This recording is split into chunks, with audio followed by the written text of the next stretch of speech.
আসসালামু আলাইকুম। বাংলা ভাষণ ক্লাস 6 স্টুডেন্টস, আশা করি তোমরা ভালো আছো। আমি শেতু মিস, আলহামদুলিল্লাহ আল্লাহর রহমতে ভালো আছি। রুটিন অনুযায়ী আজকে তোমাদের সাথে আবার আমাদের ক্লাস শুরু হচ্ছে। গত ক্লাসে আমি তোমাদের ইংলিশ ক্লাসে মডেল কোশ্চেন 13 এর 1-2 নাম্বার পড়িয়েছিলাম, ঠিক আছে? যারা ক্লাসটা কন্টিনিউ করোনি তারা আমাদের বিজয় স্কুলের পেজ থেকে সেই গত ক্লাসটা ফলো করবে।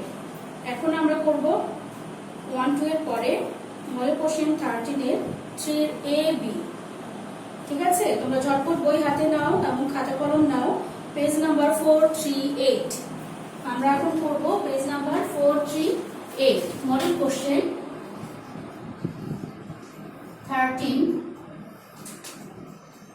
পেজ 438 438। এটার এখন আমরা 3A করব, ঠিক আছে?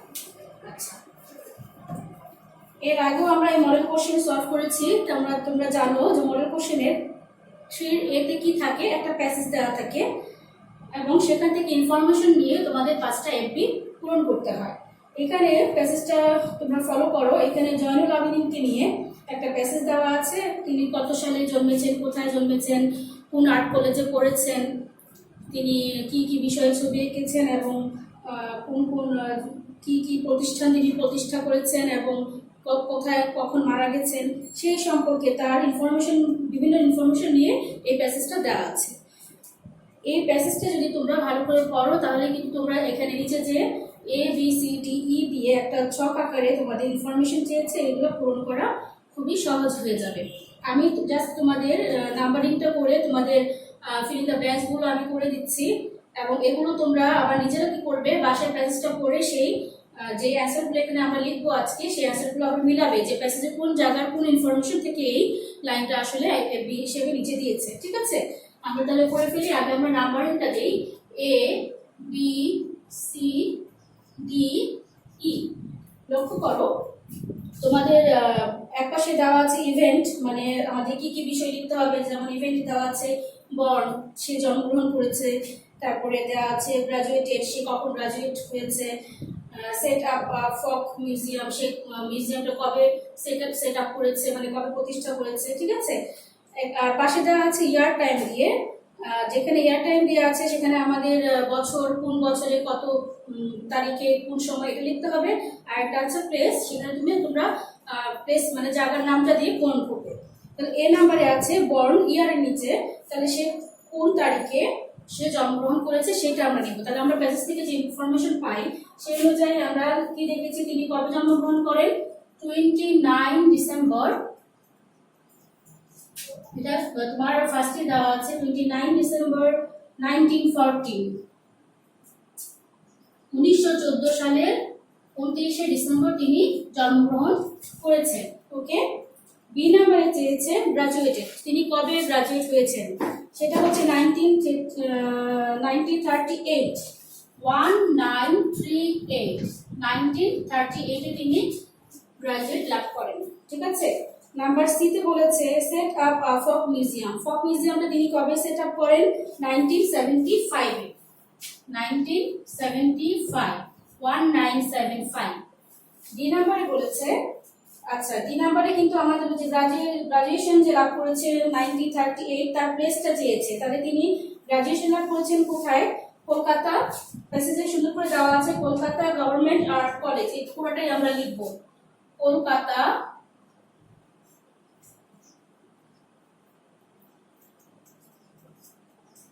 গভর্নমেন্ট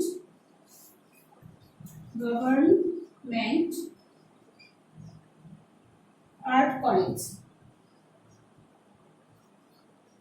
তাহলে তিনি গ্রাজুয়েশন লাভ করেন কোন থেকে, কোন ইনস্টিটিউশন থেকে, কলকাতা গভর্নমেন্ট আর্ট কলেজ থেকে, ঠিক আছে? ওকে। নাম্বার ইতে যে ফক মিউজিয়ামটা যে সেট আপ হয়েছিল সেটা প্লেসটা জানতে চেয়েছে। এটা হবে এক সোনারগাঁ। সোনারগাঁয়ে গেলে তোমরা এই মিউজিয়ামটা দেখতে পাবে। সোনারগাঁ। ওকে, তাহলে আমাদের ইনফরমেশন নিয়ে 5টা এপি ছিল, 5টা ইনফরমেশন আমরা কমপ্লিট করলাম। এরপরে চলে যাও বি নাম্বারে। তোমরা জানো বি নাম্বারে আরেকটা প্যাসেজ দেওয়া থাকে এবং সেই প্যাসেজ থেকে আমাদের কি করতে হয়, ট্রু ফলস লিখতে হয়। সেন্টেন্সটা পড়ার পরে প্যাসেজ অনুযায়ী যদি ট্রু হয় তাহলে আমরা কি লিখবো, ট্রু লিখবো, যদি ফলস হয় তাহলে আমরা ফলস লিখবো। ওকে, তাহলে আমাদের ফার্স্টে কি করতে হবে, সেই প্যাসেজটা পড়তে হবে। এই প্যাসেজটা তোমরা লক্ষ্য করো, এখানে একটা গল্প দেওয়া আছে পলো পলো আর একটা বিনের। এই গল্পটা আমরা আগেও করেছি, আমরা যখন সিল প্যাসেজ সলিউশন করেছি সেখানে করেছি, তাই না? একটা শিম গাছ থাকে, পলো থাকে সেই ছেলেটা, যে কিনা একটা শিমের গাছ লাগায় এবং গাছটা খুব দ্রুত বড় হতে থাকে। এটা একটা জাদুর গাছ থাকে, ঠিক আছে? এবং এই প্যাসেজটা পড়ার পরে আমরা এখানে দেখি এ নাম্বারে কি বলেছে। নাম্বার 1-এ আছে, এখানে রোমান সংখ্যাতে নাম্বার দিয়েছে, আমরা বই ফলো করে আমরা সেটা সেভাবেই নাম্বার দিব। পলো লিভড ইন ব্রাজিল, ঠিক আছে? এটা সে ব্রাজিলে বাস করতো, এটা ট্রু। তোমরা প্যাসেজটা পড়লে দেখতে পাবে এটা ট্রু। নাম্বার 2 বলেছে there was a bee in the claw of the bird, এটাও ট্রু। একটা পাখি এসেছিল যার খাবার মধ্যে একটা বিন ছিল, যেটাই কিনা সে পলোকে দিয়েছিল, তাই না? নাম্বার 3 পলো gave a little cow dung in the hole, এটাও ট্রু। সে যখন বিনের বীজ লাগালো, সিডগুলো লাগালো, তখন সে কি করলো, সেই গাছ লাগানোর জন্য যে গর্ত করেছিল সেই গর্তে কাউ ডাং দিয়েছিল, ঠিক আছে? Number 4 during the first 3 weeks Polo's bean did not come up, এটা false.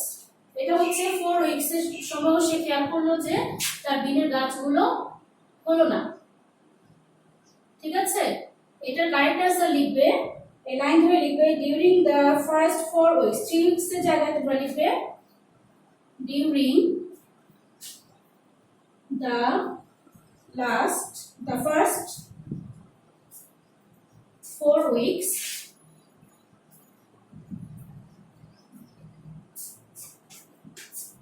Polo's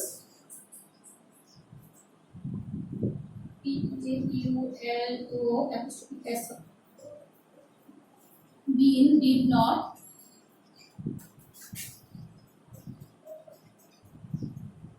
come up. Okay, আচ্ছা number 5 the bean would bring good luck to Polo, true। এটা একটা তার জন্য কি নিয়ে এসেছিল, গুড লাক নিয়ে এসেছিল। এই পাখিটা, একটা পাখি নীল কালারের একটা বিন তাকে গিফট হিসেবে দিয়েছিল এবং এটা যে পলোকে কি নিয়ে এসেছিল, সৌভাগ্য বয়ে নিয়ে এসেছিল। তাহলে আজকে আমরা 3A B করলাম, এতে আমরা কি করলাম, ইনফরমেশন দিয়ে ফিল ইন দ্য ব্ল্যাঙ্কস, এবং বিতে করলাম ট্রু ফলস। বাসায়টা তোমরা আবার নিজেরা ট্রাই করবে এবং না দেখে লেখার চেষ্টা করবে। নেক্সট টাইম আমরা নেক্সট ক্লাসে এই মডেল কোশ্চেন 13 এর অন্য কোনো নাম্বার নিয়ে আলোচনা করব ইনশাআল্লাহ। তোমাদের সাথে সামনের ক্লাসে আবার আমার দেখা হবে। সেই পর্যন্ত সবাই ভালো থাকো, সুস্থ থাকো, সাবধানে থাকবে সবাই। আল্লাহ হাফিজ।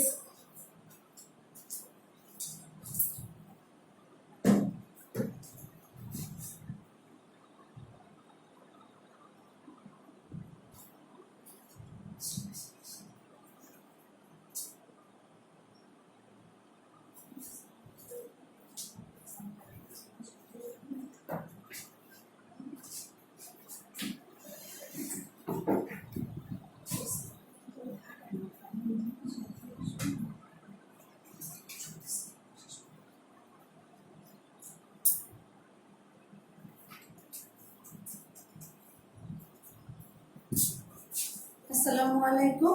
ক্লাস 6 এর প্রিয় শিক্ষার্থীরা, কেমন আছো তোমরা সবাই? নিশ্চয়ই সবাই ভালো আছো। আলহামদুলিল্লাহ, আমি অনেক ভালো আছি।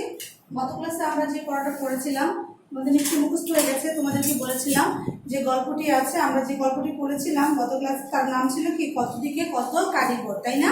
গল্পটি নিশ্চয়ই তোমরা ভালো করে মুখস্থ করে ফেলেছো, ভালো করে বারবার রিভিশন দিয়েছো। আচ্ছা, তাহলে আমরা এখন সেই গল্প থেকে আমরা আজকে টিএম করবো, ঠিক আছে? গল্পের ভেতর থেকে আমরা টিএম করব। গত ক্লাসে আমরা অনুশীলনী টিএম গুলি করেছিলাম, আজকে আমরা গল্পের ভেতর থেকে টিএম করার চেষ্টা করব, ঠিক আছে? মিস লিখবো, তোমরা খুব দ্রুত মিসের সাথে সাথে লিখে ফেলবে। দেখো 1 নাম্বারটা আমি তোমাদের গল্পের নামটা লিখে দিচ্ছি আজকে। গদ্য কি, কত দিকে কত কারিগর, কত দিকে কত কত দিকে কত কারিগর। আচ্ছা, 1 নম্বরটা হচ্ছে, দেখো, সৈয়দ শামসুল হক প্রথম জীবনে ছিলেন কে? সৈয়দ শামসুল হক, সৈয়দ শামসুল হক প্রথম জীবনে কি ছিলেন?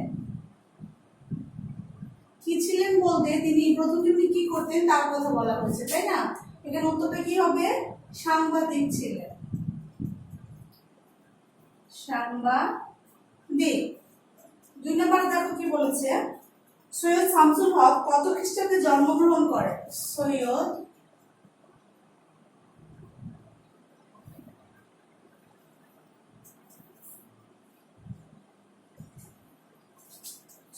শামসুল হক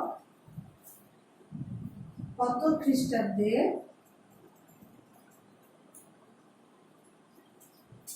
জন্মগ্রহণ করেন?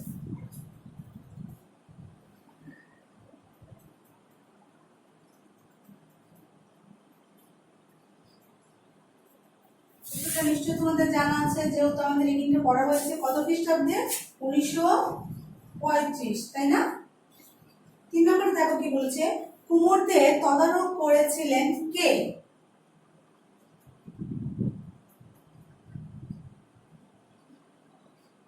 কুমোরদের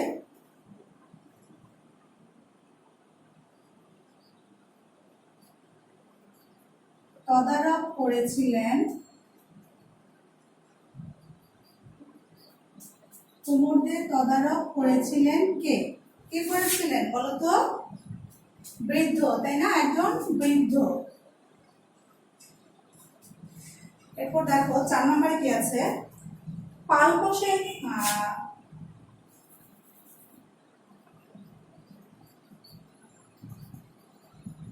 পালমোশাই। আচ্ছা, এরপর হচ্ছে পালমোশাই ছিলেন কি? পালমোশাই ছিলেন, আচ্ছা এখানে একটু ভুল হয়ে গেছে, যে কুমোরদের তদারক করেছিলেন কে? পালমশাই। পালমশাই ছিলেন কি? পালমশাই ছিলেন বৃদ্ধ। তোমাদের যদি এতটুকু তোলা হয়ে থাকে তাহলে আমরা এটুকু মুছে ফেলছি। আমরা এখন উপরের অংশে চলে যাব।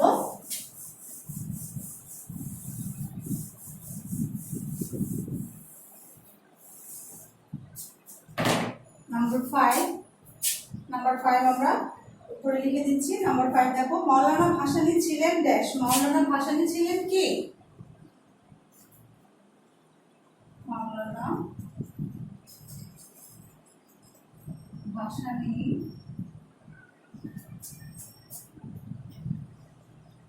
ভাসানী ছিলেন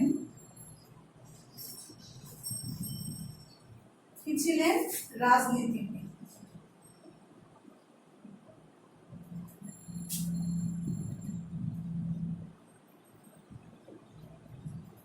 রাজনীতিবিদ। 6 নম্বর দেখো, আর্টিস্ট শব্দের অর্থ কি? আমরা সবাই জানি আর্টিস্ট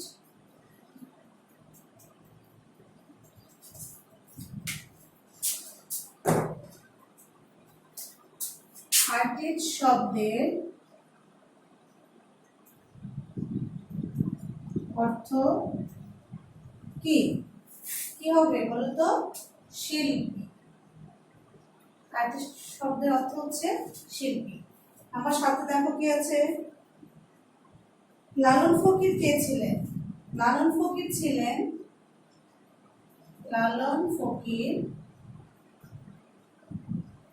কে ছিলেন? এটা কি হবে? লালন ফকির ছিলেন বিখ্যাত মরমী সঙ্গীত সাধক, তাই না? বিখ্যাত মরমী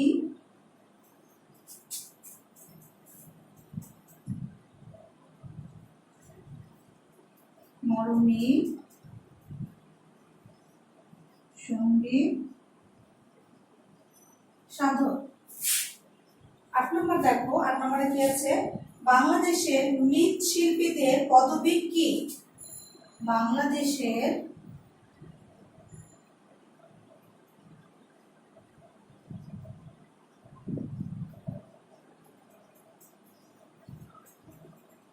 মৃৎশিল্পীদের পদবী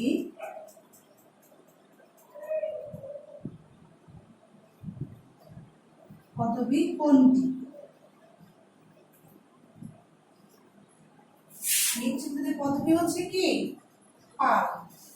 ঠিক আছে, তাহলে আজকে আমরা যে আটটি লিখলাম, এই আটটি টিএম তোমরা খুব ভালো করে বাসায় বেশি বেশি করে পড়বে এবং এর বাইরেও তোমরা নিজেরা আন্ডারলাইন করে করে প্রশ্ন তৈরি করবে এবং সেখান থেকে আনসার তৈরি করার চেষ্টা করবে। ঠিক আছে, তাহলে আজকের মতো তোমাদের সাথে আমার ক্লাস এই পর্যন্ত। আগামী ক্লাসে আবার দেখা হবে। সে পর্যন্ত সবাই ভালো থাকবে, সুস্থ থাকবে এবং মনোযোগ দিয়ে পড়াশোনা করবে। ঠিক আছে,